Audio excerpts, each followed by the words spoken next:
হাসপাতাল জানে যে আসলে কত স্পেস আছে, সেই জায়গাতে প্রস্তুতি নেওয়া দরকার ছিল।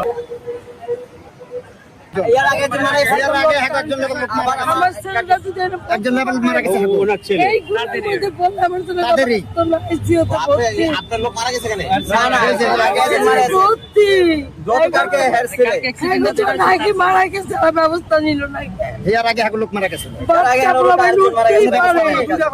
আমি নিজেও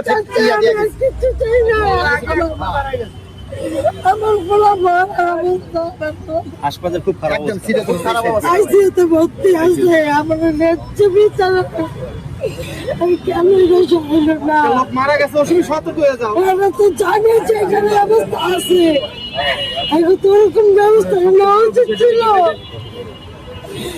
আপনারা কেন ব্যবস্থা নেন নাই? তাই আজকে আমার ছেলের আমি অবস্থা হইতে না, চিকিৎসার দরকার আছে। আর কোনো চাই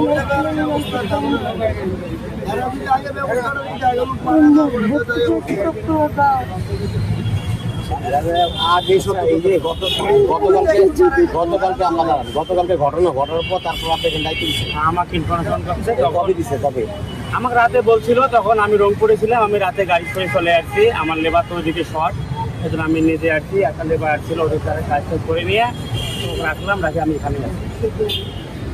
আর রাতে কি হয়েছে জানি না, আমি আসার পর শুনছি আমার বলছে যে আনসার ক্যাম্পে একটা ব্রিজের ওখানে দৃশ্যে উঠে কোনো খোঁজই নিরাপত্তার জন্য। খোঁজই নয় কতটুকু ডিস্টেন্স, 6 ইঞ্চি ডিস্টেন্স নেই, এবার পুরো হইল লোহার। জানে যে আসলে কত স্পেস আছে, সেই জায়গাতে প্রস্তুতি নেওয়া দরকার ছিল। হয়তো বা ওদেরও মাথায় কেয়ার ছিল না। এত বড় ঘটনা, তার আগে যেটা ঘটনা ঘটছে, তার আগে ঘটনা ঘটলে আমি বলতে পারবো না, কারণ আমার এই ডিপার্টমেন্ট লোক সাপ্লাই দেন, আপনার লোকটা একটু ঝুঁকির মধ্যে কাজ করতে। এখন একটা বাতাস আসলে তো ওটা ফুল ব্রিজের মধ্যে বাড়ি হতে পারে, বড় মাঝে আগে যেটা ঘটনা ঘটছে সেটা জানেন না।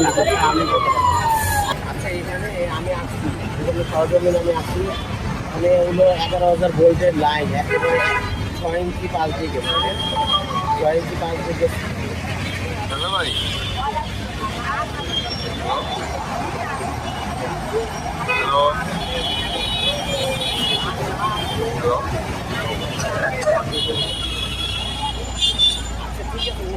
ওই পর্যন্ত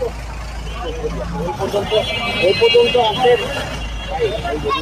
পিলারটা উঠার আগে তো আপনি আগে তো এই লাইনটা আপনার সবাই ফেলা উচিত ছিল, ঠিক না? ওই পর্যন্ত পিলারটা একদিন নাকি মারা গেছে, আরেকদিন কিন্তু অবস্থা খুব খারাপ। এই যে আমি তো এখন আনসার ক্যাম্প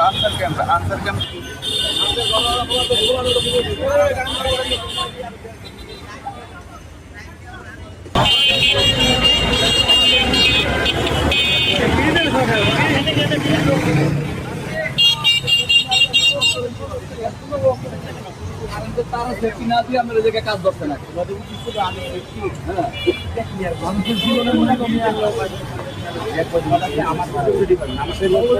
আমি এখানে লোক দিতাম।